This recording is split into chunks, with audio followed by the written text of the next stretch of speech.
What is up, everyone? Welcome back to another Oxygen Not Included Max Difficulty episode. Episode 18, I think. We are quite a ways into this. Cycle 1100, man. Jeez. Uh, yeah, just a lot. As you can see here, we have completed, well, almost completed. We still got some pipes and things, but almost completed our apartments. Our space apartments here, and you can see we got these nice little windows the duplicants can peer out at space. It's all pretty and everything, and I thought about including a little more, like maybe replacing some of these metal tiles for more window tiles, but I think this looks pretty pleasing aesthetically wise, so I'm going to keep it that way. So this is the general setup here for our apartments, and we can add a little bit more on top here because I do plan on doing 6 on one side, because our ultimate goal is 12 duplicates, so we're gonna have to add 4 more up here. But right now we just got 8. We only have 6 dupes, so we don't have to really worry about it. And we'll probably have to add another transit tube access as well, where this Wheezewort is. We're just kind of cooling the area down because I did build everything out of gold, which came from the volcano, which was very hot. So that's kind of got 2 Wheezeworts in here, and we're pumping a little bit, just a little bit of carbon dioxide from our natural gas generators, just because they're the closest. Just trying to cool this area down. And then I had to move this door. I originally had it down here, but it was touching the bottom of this biome, and that is not a vacuum. So when the door was opening, it wasn't letting carbon dioxide out. So now it works, functions perfectly. So we have a certain amount of pressure in here. And currently I have it set to 400, but I might set that lower or higher, I don't know. And then if it's carbon dioxide and it's above a certain amount of pressure, this door will open, releasing the gases into the atmosphere. Releasing the gases into the vacuum of space. We do have an auto sweeper here with some coal as well, so we can pretty much just never really have to worry about the power over here. These only run, oops, I forgot to reset this, so these should only run in a time of emergency. So we'll do something like 13 to 26 or something, that's fine. But yeah, that's the apartment setup. Over here we have our greenhouse being built. You can see I planted stuff, although we don't have any water or light running to them right now. And the lights are a little funky if you look, just boom, boom, boom. So they're kind of off-centered. I didn't really plan around the lights a whole lot, but I think it's going to be fine. I just wanted to go with the most, like, a very simple design for the greenhouse. And I didn't want to overly complicate it. And I did want sweepers in here, so I made each room 4 tiles tall, which definitely don't need that much, but I guess that helps.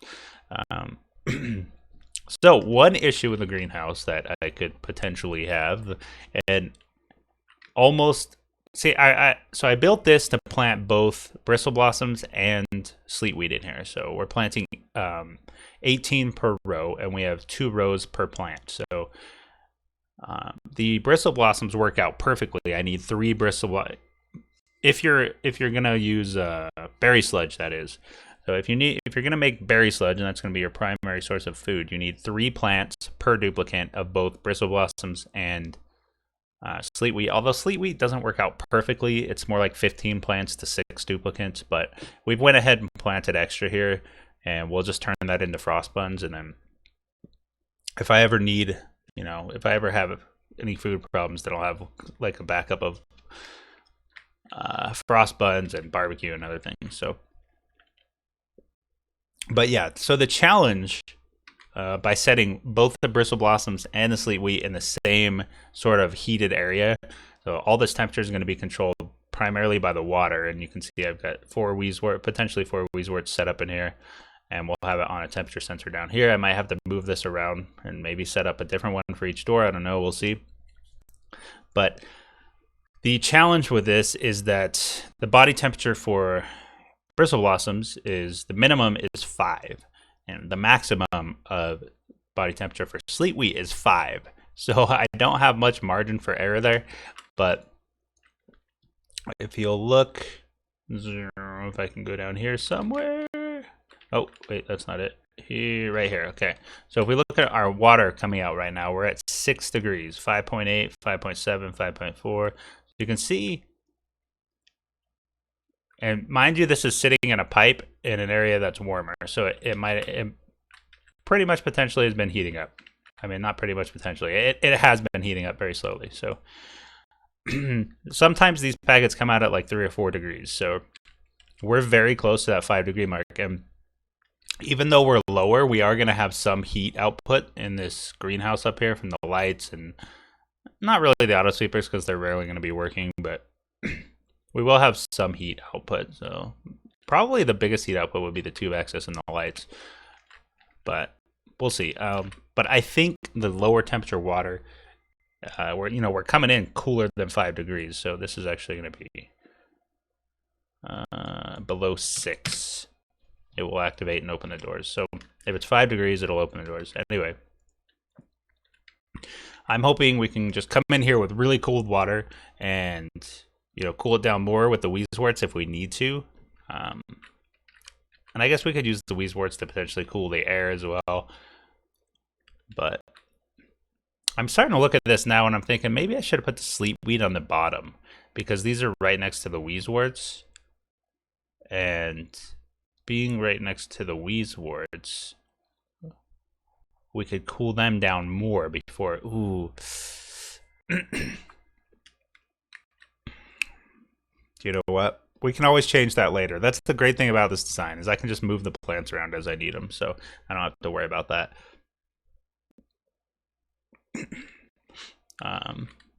So yeah, hopefully that works out. Like I said, I don't have much margin for error, so I got to keep those plants nice, perfectly at 5 degrees, which is going to be a challenge, I think. And I might struggle with it, and it might cause some problems, but well, we've got quite a bit of food stored up, so when we do make the switch, we'll be okay. And maybe I'll add some more food prior to making the swap over here. We still need to get like our mess hall or our great hall and stuff set up over here. So we're gonna do probably another something like this, similar to the bunker as far as room size goes, but it'll be just like massage parlors and rec rooms and things and mess halls. And yeah, so we're planning on shipping all of the stuff out with an auto sweeper. And the great part about this is that we're going through space. So wherever we're shipping it, we're going to be going through space. So it's going to be in a vacuum. It's not going to be exposed to anything. So the first little bit from the tracks out to here, I guess I can put it in the tile, and I think that preserves it. I don't think it rots in tiles, but we can essentially just like ship it wherever we want. We could even store it in space potentially. We could have some kind of like liquid seal, and then let me kind of show you what I'm thinking here. So we could have like, boom, something like this, right? There you go. And then we could have a a liquid seal right here. And then we could like ship our food right there, right? And then this could be the kitchen, and the cook could grab it, cook with it, something like that. I don't know. Maybe we'll have some other storage for it. We'll figure that out later. Right now I'm just trying to get the greenhouse and everything set up, and then we can move on to the next part. But that's the plan, and it's going good, man. We're making progress. It seems kind of slow, but I'm trying to speed it up, so I'm going to add this transit tube all the way down to the base. Do I have... Let me speed it up here. How much more? I have 400 plastic. Okay, not a lot more. We'll wait. One thing that's weird is you can see like methane, phosphorus, like all these things started showing up. Pyrite, electrum, niobium. The niobium was there before, but iso resin, niobium, fullerene, like all this stuff showed up recently, and I don't know why. Like I've never had any of this, so I don't know if there was like an update or what that just started showing. I've never had this happen before, so if you know what's going on here, you can let me know in the comments. But it could just be a bug or something. I don't know. Also, Ellie continues to get sick sometimes. I don't know why. She's the only one. And it hasn't happened for a while, but like everybody was at 100%, and then Ellie like dropped down. Ellie was the only one that was losing immunity here. You can see stress is kind of high, and that's because my morale is actually low for some people. I mean, it drops it drops low. Hassan doesn't matter because he's got the Sunny Disposition trait, so it's going to counteract that fatalistic. But yeah, the morale drops for some people, and not exactly sure why. But here's our power plant area. You can see that it's kind of set up. We do have our natural gas being piped from down below and over at our guys over there.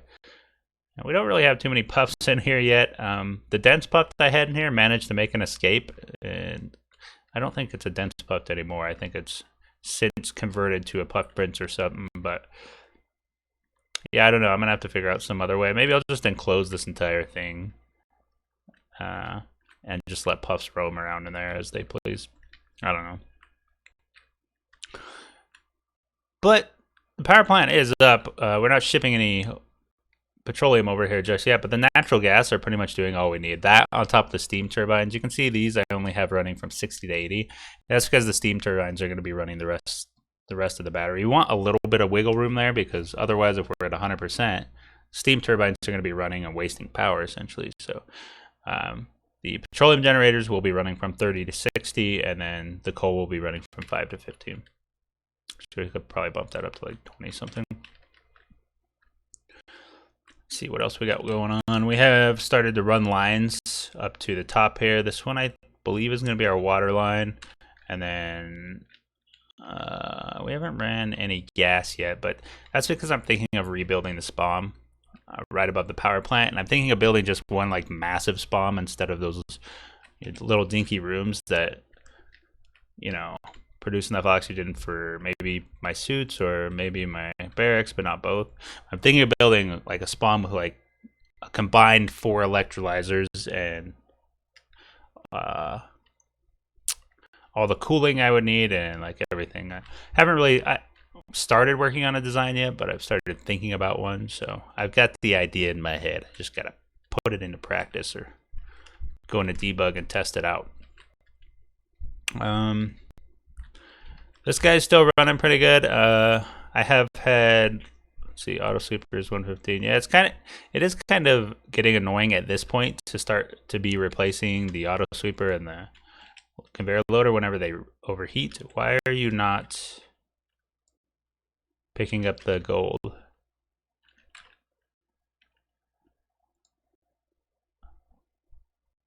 Hello? Why are you not picking up the gold? Is it because a task was assigned to her? Okay, you know what? Let's put this on auto. And let's lock people out. Because if they're like, because look, now she's gonna take this hot gold. You know what? Where are you going? Come here. I'm just gonna have you drop the gold right there. She's gonna just pick it back up again. Okay, you know what? You take that gold and you put it wherever you want, okay? Oh god, it's probably gonna be up. Oh no. It's probably gonna be up at my space base. And that's like, let's see, how hot is it? Cause yeah, 800 freaking degrees, man. Come on. Seriously? Why? Why do you go for that gold? I have so much gold elsewhere. I guess that's just slightly further away. Okay, that's a problem. I don't want 800 degree freaking gold being... Oh man, that's going to be a problem. Hopefully it's not too bad. It's going to be bad, isn't it? Okay, let's watch it. Let's watch it. Let's see how bad this temperature is here. Maybe it will have cooled down by the time she gets there. Well, that's instantly going to overheat. Oh, look. Oh, that's carbon dioxide. Awaiting delivery. It's waiting 15 milligrams of gold? Seriously? Oh my god. Wait, did that have a temperature? It says 20 degrees. Huh. That's interesting. We'll see once it gets built. But yeah, so this door down here needs to be locked, because that's a freaking problem. Nobody is allowed in. Auto sweepers, that's the auto sweeper's job. You guys don't mess with it. Still haven't really tapped into the soil because, well, we've still got plenty down here that we're using. And I was going to set up a little gold dump here, but I wanted to do it when my volcano was dormant, and I missed the dormant period. I kind of forgot to do this when it was dormant because it was just barely became active. We had started to reroute some petroleum from our main tank here to the plastic because I was trying to build those transit tubes, and I wanted to get them done ASAP. So we set up a second plastic thing, and we set up a dedicated line. Well, we just connected to our main petroleum basin there. We did turn off the fertilizer synthesizer because I was originally going to use fertilizer in my first greenhouse, but then now that I'm like moving into bristle or berry sludge, there's no reason because I'm planting enough without it, so I don't need fertilizer. And I'm using dirt to make fertilizer, but I'm going to need dirt for the sleet wheat, right? Sleet wheat take dirt as fertilization, so I don't want to be wasting my dirt making fertilizer that I'm not going to use. How much dirt do I have, actually? 94 tons. That's not that much. So I'm a little worried about the berry sludge production. And I'm wondering if I need to explore some sort of dirt creation methods. Perhaps boiling polluted water instead of sieving it. Just boiling all the polluted water coming out of my toilets and things.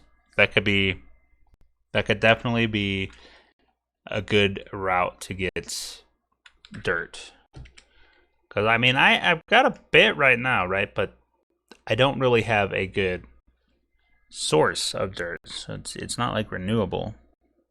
Which is why wild sleet wheat is amazing, but I don't know. We're gonna have to explore that. We're gonna have to pop in the debug and mess around with that. I don't think there's too much more that I've changed or built. I'm just kind of working on moving everything up.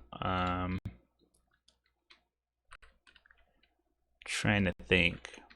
But yeah, that's pretty much everything. We did set up the second thermal nullifier over here, and it is connected to an automation wire. We also have these two on a memory toggle with two thermosensors, one at 20, well, the active port at 20 degrees, and then the reset at 25. So they'll turn on if it's below 20 degrees, and then they'll shut off if it gets above 25.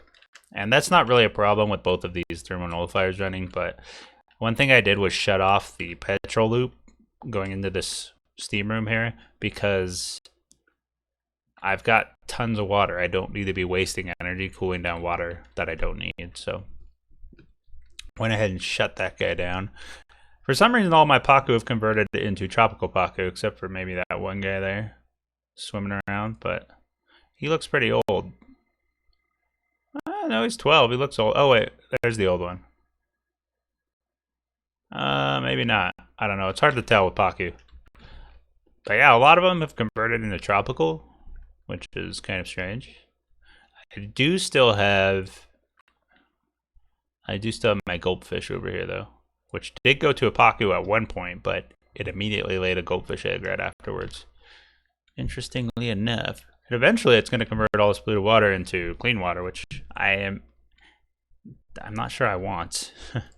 So I'm actually going to set up a little tank for it. Just go like over here somewhere. There. Just do something like that. Boopity boop. Fish release. Dunch. Alright, there we go. Actually, yeah, that's fine. And then we don't have any water running through here, do we? It's going to take forever to pump water up. Well, if we used a bottle emptier, it would take forever. So I could just bring a line off that. You know what? We've got polluted water over here. We're just going to take this stuff and pull a line off of it. Is there a fish in here? There's eggshells, so there should be a fish somewhere. Maybe it died. It is a bit too hot for a goldfish, so if it like converted to a goldfish, then potentially it could have died. I don't know. I don't see it in there. Let's just be safe and bring it off this way.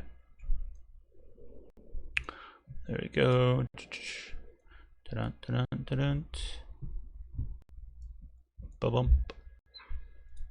Actually, we should bring it down right to there. That way we don't like start overflowing and stuff. All right. That should be good. We're gonna need to build a bridge across. There we go. So yeah, that's the base. Not a lot has changed, and I don't imagine it will until I get all this done, which might take a while. I think once we get this transit tube set up, it'll speed the process by quite a lot. So I'm going to be probably prioritizing that. And actually right now we'll just go ahead and we'll set all of the transit tubes to priority 9. Yeah, there we go. So we'll get that done, and hopefully it'll speed the process up. But that is out. That is it for the time we have for this episode. Thank you for watching. If you enjoyed the video, hit that like button, and I hope you all have a wonderful day.